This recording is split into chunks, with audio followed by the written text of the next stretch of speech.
So today we have a fantastic guest whose name is Chandni Kundia. So thank you so much for coming here. So we would love to understand regarding your roles at Mastercard, what you do, what are the things are there for the people. So yeah, a great introduction for the people would be very nice. All right, thank you, Abhiroop, and thank you, Future Smith team, and the lovely audience to having me over. I'm Chandni, and I am currently director at Mastercard. With Mastercard, I've been for last 7 years, and the journey at Mastercard has been quite an interesting one, I would say. Have explored multiple countries, have tried to understand the payments business of multiple countries, and a very critical thing, for us as a consumer is that how a consumer uses, say, a brand or a product. And the most critical thing for any marketing consultant or for any marketer is to ensure that whenever a brand or a product is into the hands of the customer, how to ensure that customer uses that brand or product, continuously. So what strategies lie behind, say, usage of a debit card or a credit card for an issuer? What are the features and benefits that we need to work upon? How to ensure that, there is a positive customer life cycle across acquisition, engagement, usage and retention. So I basically work towards ensuring that we have the right set of strategies, right set of execution plans, implementation, and providing end-to-end support to our issuers or banks who are our main clients to ensure that there is, business continuity, and at the same time also to ensure that, Mastercard is top of mind for them. Fantastic. So, Chandni ji, all of us know that Mastercard has been a pioneer in the field of payment transactions, especially working in the field of payments, of course. So, how long have you been in this field? I'm sure you must have been there for a pretty long time. 7 years is with Mastercard, right? So, what is your overall total experience? Sure, Abhiroop. So overall, I have 13 years of experience in sales and marketing. Before joining corporate, I did my MBA from Faculty of Management Studies, Delhi University. Graduated in 2012, and then I started off my career, by the way, with tobacco industry, Godfrey Phillips, and my first stint was to work on a brand called Red and White cigarettes, right? And from there, I moved to e-commerce firm called Snapdeal. There I spent around 2 years, and from there I got this break into BFSI, banking and financial sector, and there I joined State Bank of India. And this is in the year 2016 when State Bank of India was going through a massive digital transformation, and that's where the SBI Bank, along with partners like McKinsey and IBM, were working closely together. So when I joined SBI, I was part of the core team from SBI who was instrumental in ensuring that this digital transformation is a success, and that's when YONO was born. So I'm sure most of us already know about YONO. Even I'm a customer of YONO. Exactly, right? So I was actually part of that core team. So I spent 2 years at SBI, and that's when I got this opportunity with Mastercard. I joined Mastercard in the year 2019, and since then it has been a great story, I would say. So overall, if you ask me, along in payments or in BFSI, how many years I've spent, so it has been almost close to 10 years now. Super. So over a decade. Yes. Super. So Chandni ji, when you started your journey, so what was the most intriguing thing about working in corporate that you found? All right, so that's quite an interesting question, Abhiroop, obviously. I felt that at corporate, you get a lot of independence. When I say independence, essentially your ideas are welcomed, right? And it's like not everything fits everything, right? Absolutely. Right? So you get a very clear playground to experiment, to explore.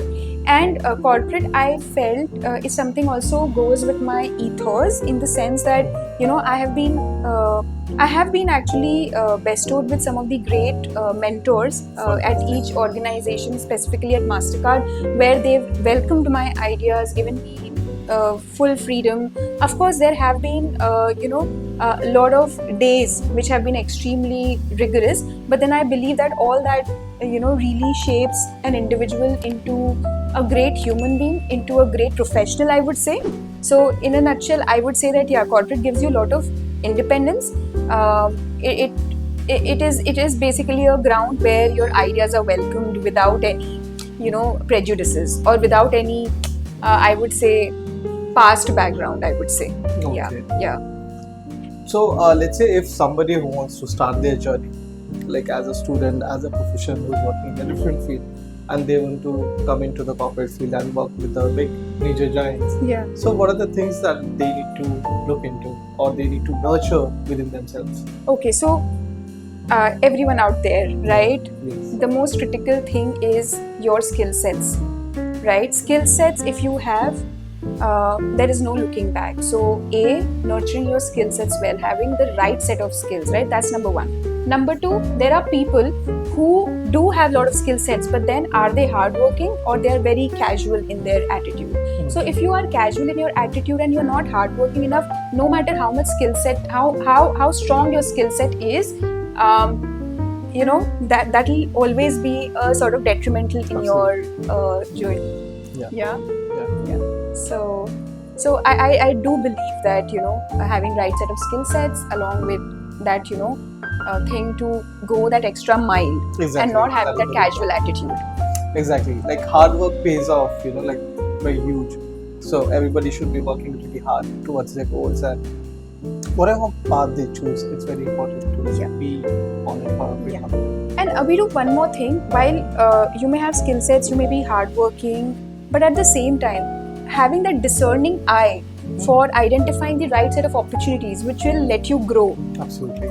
So if you have that discerning eye to grow or to identify the right set of opportunities for you to grow, that's extremely important. That becomes very critical. So if I were to say how my journey at MasterCard has been, I would really say that of course I have been bestowed with great mentors, right? Absolutely. But at the same time, I was also able to identify that what are those opportunities that will of course help the business grow, but at the same time it will also help in my personal and professional growth. Absolutely. So having a discerning eye is very important. Correct. So let's say if a person has a really nice mentor, really nice environment, and has, let's say, two kind of a scenario. Let's say scenario A where he has one situation to take care of or one part to go, and scenario B is where he has another part to go. So how does one decide to choose between both of them if not going to both the paths is an option? Like, so Abhirup, if you can elaborate a bit more when you have path 1 and path 2, can you just elaborate a bit more when how do we define path 1 and path 2? So let's say you have working in MasterCard, right? Let's say you have an opportunity to work in, let's say, a compliance segment. Let's say you have an opportunity to work in the marketing segment. So how do you decide, like what's best for you? So that is also another intriguing question. Reason being, a lot of people, they get, let's say, 2 or 3 or multiple opportunities in their hand in terms of job, in terms of switching their domains or working in, let's say, there are 4 projects which are working. Correct. So how do we decide and choose between, like what's best for you? That is very important because nowadays 10 different people will say 10 different things. Your friends, your family, your mentors, or people around you. So how do you decide what's best for you? So Abhirup, I would like to answer this in 2 parts, right? Now, say for example, if there is a person who is into the corporate just for 3 or 4 years, right? Now, that person is at a very nascent juncture of his career, right? Of course, when the person joins corporate, it's again a very, I would say open playground for you to explore whether, say, you want to be in finance or you want to be in marketing or you want to be in compliance, etc. That sort of, transparent playground is given to a person. But at the same time, each one of us need to have that, clarity that which path I need to take. So initial years of your career, you can of course explore everything. But if today you ask me what I want to explore, so after 10 years of experience, each one of us should be like very clear that I want to be a subject matter expert, say, in this field. At that point in time, you can't be, exploring that whether I want to be into HR or compliance or finance or marketing. So at Exactly. that stage, if you are still exploring that what you want to do, then I think that there is definitely some gap in understanding or identifying that what is your skill set and what you want to do in life, Exactly. right? So I would say there's no Hard and fast rule. black and white answer to this. Hmm. So if somebody comes to me asking that, okay, what field should I choose, and say that person is in corporate for 3 or 4 years, of course I can say that person that you can explore all these things depending upon the skill sets you have, Of course. right? But if somebody asks me after 10 years ki, okay, what should I do, then I'll definitely say that until now whatever you have been doing, figure out that what really interests you, because after 10-11 years people look at you as a subject matter expert. Absolutely. So at this point in time, if somebody tells me that, okay, I'm a marketer, I'm into consulting, and if I'm confused that, okay, I want to do HR, that will definitely put a question on, my my understanding of what essentially I need to do. So that Exactly. clarity you have to be there. Anybody should have that clarity that what Absolutely. wants to do in life. You're on point. But let's say if somebody is pursuing marketing and they want to nurture or own a different skill set, Of course. so that they gain a knowledge and expertise in that field, so that somebody else works in that segment, you can guide them or maybe you can Yeah. take care of the project on the side. So that can actually help them, right? Oh, absolutely. So even at Mastercard, there is this one program which is called Unlocked. Unlocked. Yes. Okay. So Okay. while most of the projects that I do, that falls under marketing services of Mastercard advisors, but within Unlock you also have projects of, say, strategy and transformation, or you have projects under, say, performance analytics, or it could be a very different project related to say insights and enablement, right? So Unlocked as a platform definitely gives us an opportunity to hone your skills if you want to explore something else. So all I'm saying is that there's no harm in exploring something out of your core, but then thinking that whether I should stick to my core or do something else completely, that is a different scenario. that's a different scenario. Now, for instance, Viru, so currently I'm at Mastercard in a corporate job, but then I also have flair for arts, for instance, right? I have keen interest in interior designing. Wow. Does this mean that I should not do any course outside interior designing? That's not true. One can explore anything. Exactly. Right? Like everybody has their own passion in Correct. thing that they learn, grow, Correct. nurture themselves. Correct. That's very important. Correct. So there is no strict rule that a person cannot explore skills outside the core. Correct. But the person should not be confused that, okay, after 10 years what my core is. Absolutely. There is a difference. Super. Yeah. So that was a fantastic insight that you have shared. So let's say somebody who wants to grow in their field and becoming a master or becoming the top 1% or like succeeding in the field. So what are the top 5 qualities that they need to nurture? Okay.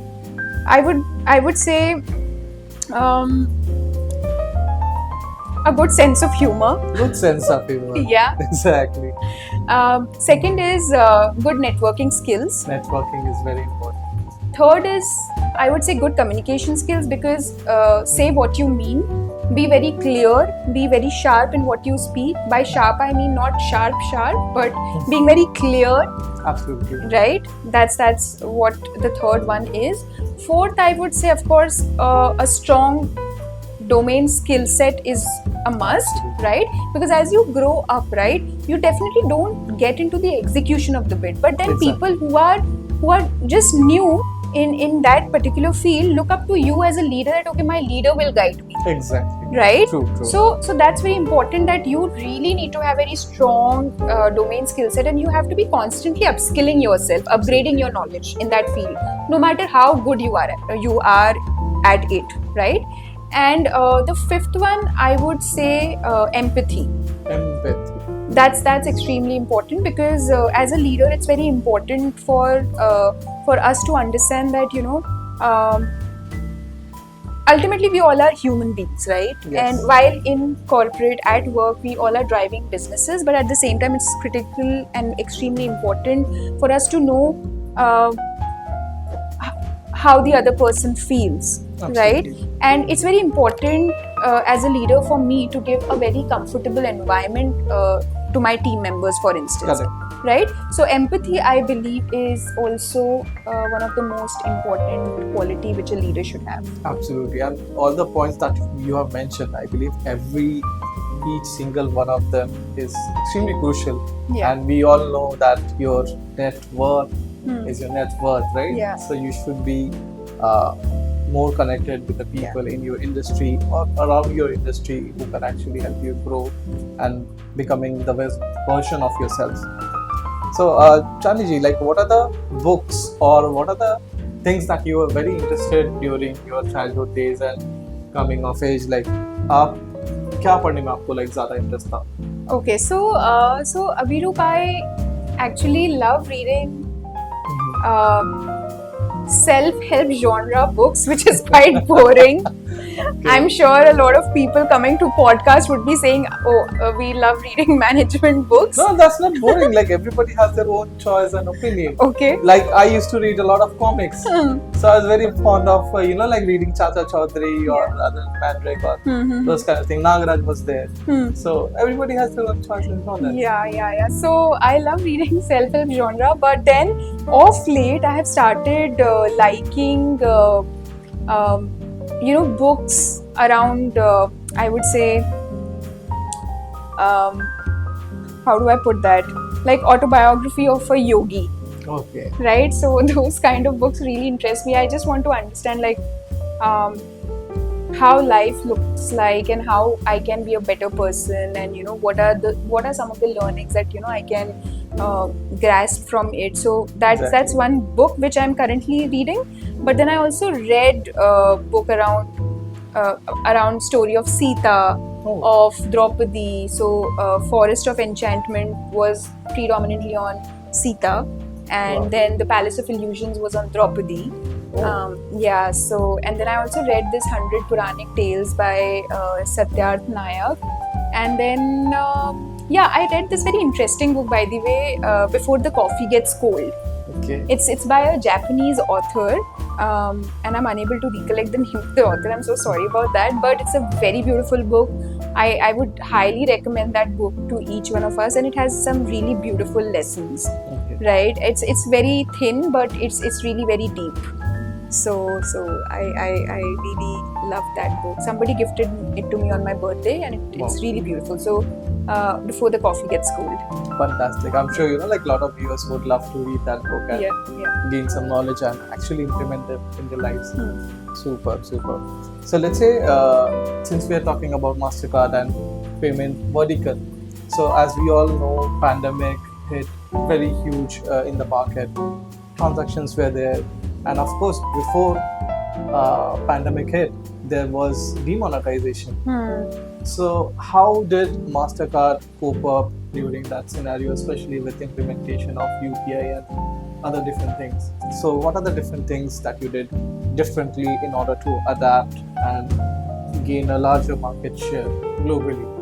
Sure, Abhirup. So I'll be very honest here. So with the introduction of UPI, the usage of debit cards specifically has declined in huge numbers, right? And I would say that UPI still is eating into the shares of debit card transactions, I would say. People are more comfortable using UPI. However, credit card, there is decline. But then because credit card, there's a lot of initiative between MasterCard and the banks to launch innovative credit cards, co-brand credit cards. So that's something which is keeping the customers, hooked to the concept of credit card, right? But apart from that, if you ask me how are we trying to tackle this scenario of UPI, there are a lot of innovations which has been taken into consideration by MasterCard. So say for example, there is this smart card launched by MasterCard, which is this this is SIM card size of debit card, I would say, or debit card specifically, which you can actually stick on your mobile phone Oh, really? at the back, right? And you can just tap, you can just use it, right? And the payment is done, Just like a tap card, right? just like a tap card. You don't need to, you don't have You don't to even need to carry a card. no. Okay. So that's one innovation. Another is on e-commerce payments, for example.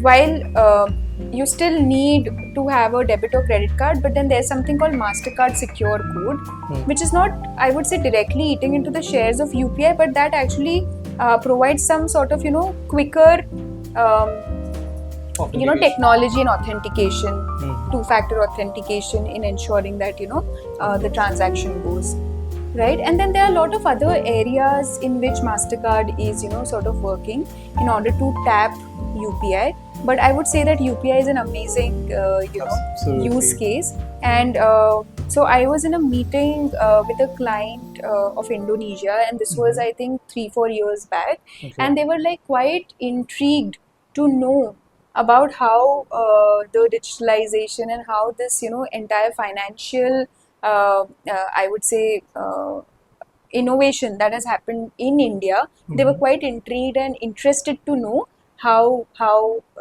UPI is shaping up, and how and what how their countries can actually sort of use India as a case study. Absolutely. Because everybody is looking forward to adapt to new things. Correct. Where Correct. millions of transactions, even like more than that, are Yeah. happening in Yeah. every single day. Be it Yeah. microtransaction, Yeah. be it huge transaction. Even nowadays, we see subscriptions or auto mandates which are Correct. happening. Even lot of debit and credit cards are being used for marketing or with your OTT subscription or other things that we see. Correct. So those are the things we Yeah. need to look at. And one more crucial thing that I want to ask is nowadays we all know that scams are happening very extensively. So how can one protect themselves, keeping their bank account safe, keeping their card safe? So what are the key measures we can look at? Yeah, so there is a concept of virtual card, right? So a lot of banks, of course, physical cards would be there, but then Mastercard is working with a lot of banks to provide that technology around development of virtual cards. So that is one thing which we are looking at. Second is that creating that awareness. I mean, banks and Mastercard can closely work with each other and ensure that there are some safety and security campaigns or branding or awareness launched by the banks in collaboration with Mastercard, so that customers are ensured that they should be very cautious and worry about such scams that's happening. And you would also have noticed, Birup, that banks in due diligence, they do send out lot of messages. SMS to the customers. There are a lot of campaigns, there are a lot of Awareness ads drives. also. They Correct. don't click on any link, Suspicious. right? And Exactly. nobody will call you to ask you for your OTP, things like Exactly. that. So there's a lot of awareness that is being provided by banks and Mastercard and a lot of other organizations. So ultimately, safety does lie in the hand of the customer, Absolutely. right? And if there is technology will have its pros and cons. We as customer have to be little judicious and cautious and conscious of how to use a particular product. Absolutely. So let's say in case of a scenario where it does happen even after taking care of all the points that you mentioned. So what to do then? Like how do you take care of a scenario? So usually, say Abhiroop, so Mastercard is providing technology only, but the actual interface for the customer are the banks. At the bank. So if any fraud or scam happens, that is something which the banks are liable, or the banks are supposed to handle the customer complaint or query. So it's usually not Mastercard who would be responsible for that. So basically, a person would have to reach out to the cyber cell, file a complaint. Exactly, Inform and then the bank, inform the bank. There, use the Mastercard account. has no role to play. Exactly. So Yeah. they can also rule back the transactions which happen after freezing of the account, right? Correct. Superb. So one big question that like all my friends they keep on using. So what are the good credit or debit cards that they can use to get all the privileges, like getting big discounts while like buying on e-commerce or getting access to the lounges on big airports Yeah, so or while booking hotels. So what are the good cards that you would like to recommend? If it's not controversial, of course. okay, yeah. So, see, actually, it depends on what are the exact benefits which a customer is looking for. Whether a customer is looking for a travel card or whether a customer is looking for a shopping card, for Okay. instance, right? I would not say any particular card Yeah, per se, absolutely. right? But yeah, but there are a lot of good credit cards by Axis Bank, I would say, right, by HDFC. Okay. So I would leave it to the audience to explore, Of course, of course. on their own. So there are a lot of good cards that people can explore, and there is one stigma which people they are scared of. That is, if they buy a credit card, they will lose a lot of money or they'll go into debt. So how do you change that mindset of people so that nowadays we see a lot of youngsters actually buying credit cards and leveraging on the points? So how did you work on that? So you mean basically how did we push the credit card to youngsters? How did we push credit cards into the market? Because people they were usually scared that credit card aa jayega, तो ज़्यादा खर्चा हो जाएगा. So that was one point and aspect of it. Yeah. So how did you deal with it? And nowadays a lot of youngsters they are using credit card very diligently, taking care of their finances. They're also investing. Correct. They're also trading. Yeah. They're also into cryptocurrency. So how did we work in that? Yeah, sure. So, and that's quite a interesting question, Abhirup. So, we need to understand that India is slowly and gradually moving to consumer-centric market, right?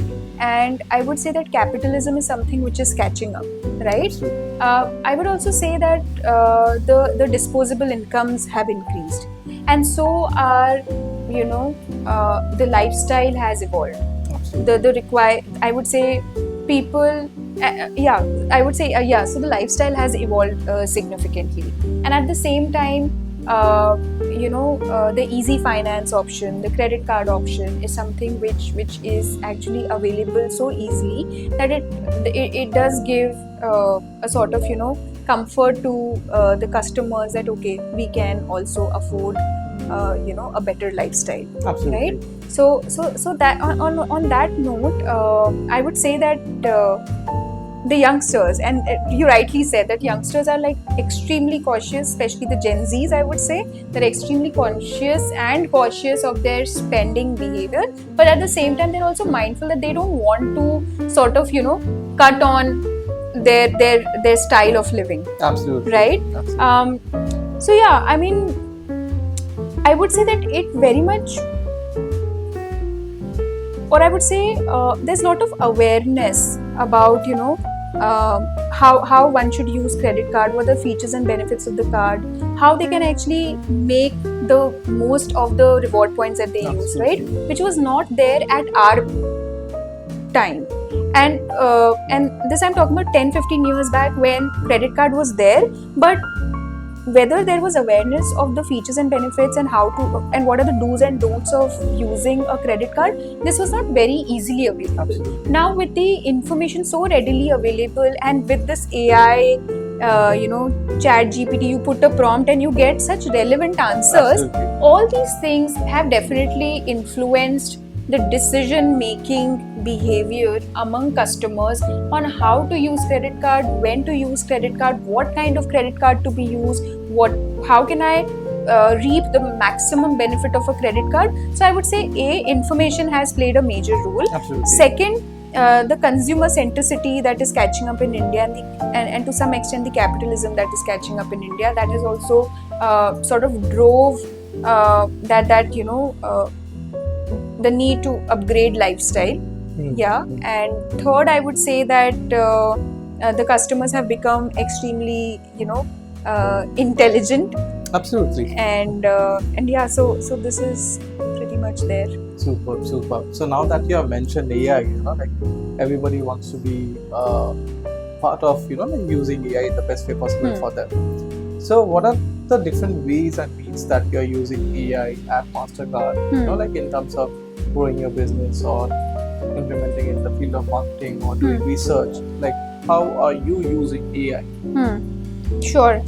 So, Abhirup, there are various platforms within Mastercard which we are using to improve efficiencies in our day-to-day operations at Mastercard. So that's there.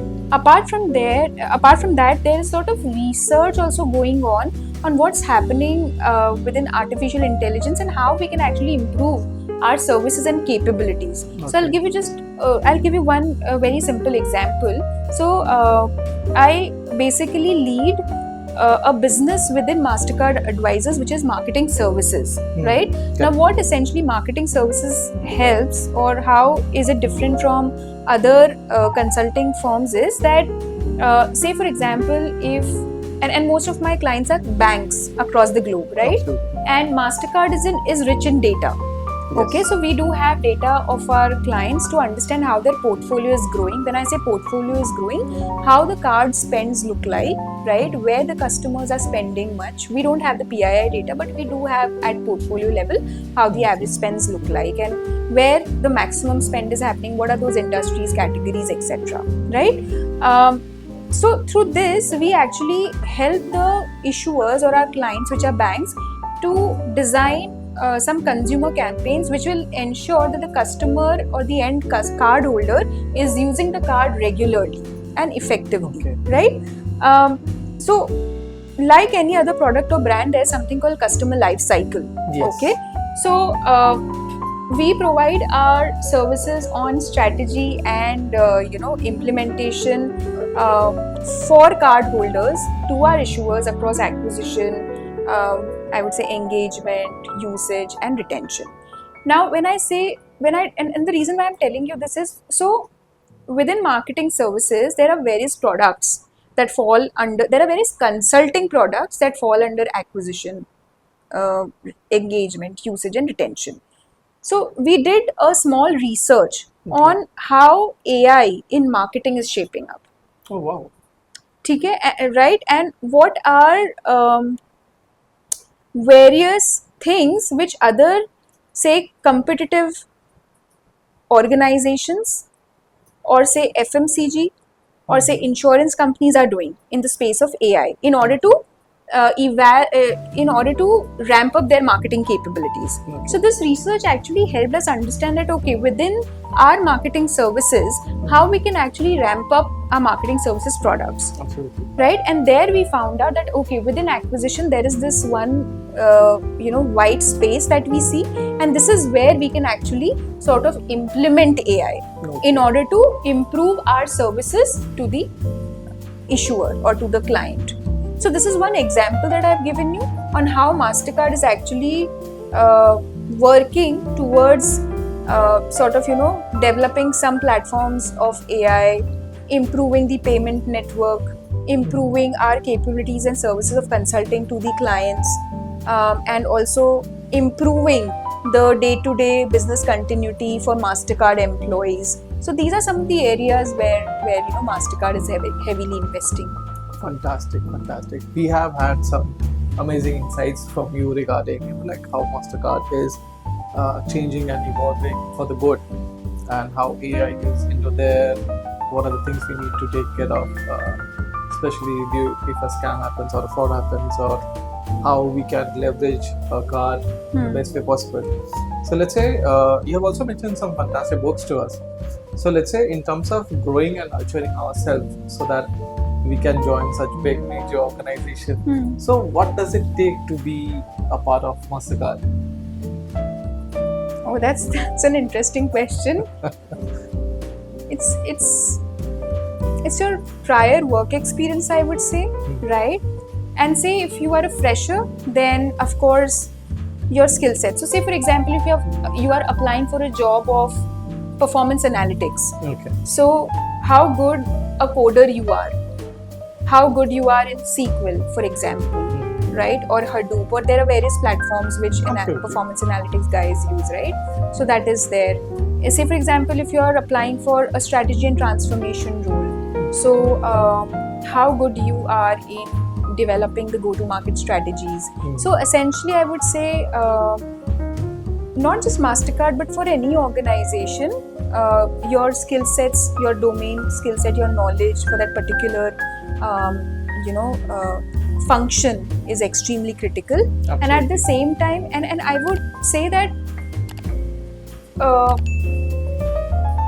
we all are not perfect, right? Absolutely. So even when somebody is applying for MasterCard or any other organization, I would say that the interviewer is not expecting you to answer everything, and he or she's not expecting you to be perfect.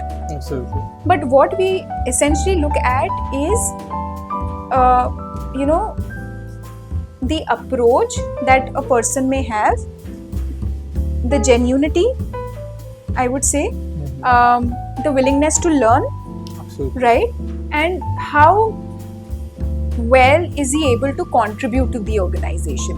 Correct. And we don't expect each individual to know everything. Absolutely. It's not possible. Also. It's not possible, right? But as I mentioned, that basics mixed with or coupled with your genuinity, your willingness to learn and to contribute, all these things are extremely critical for any organization and not just Absolutely. MasterCard. So not only one has to be an empty cup, but they will also need to have some skill set Correct. relevant to the domain that they are applying in, Correct. and also having the hunger for it or Exactly. the intent to grow with the organization. Quite spot on, Abhiroop. Yes, very well summarized, I would say.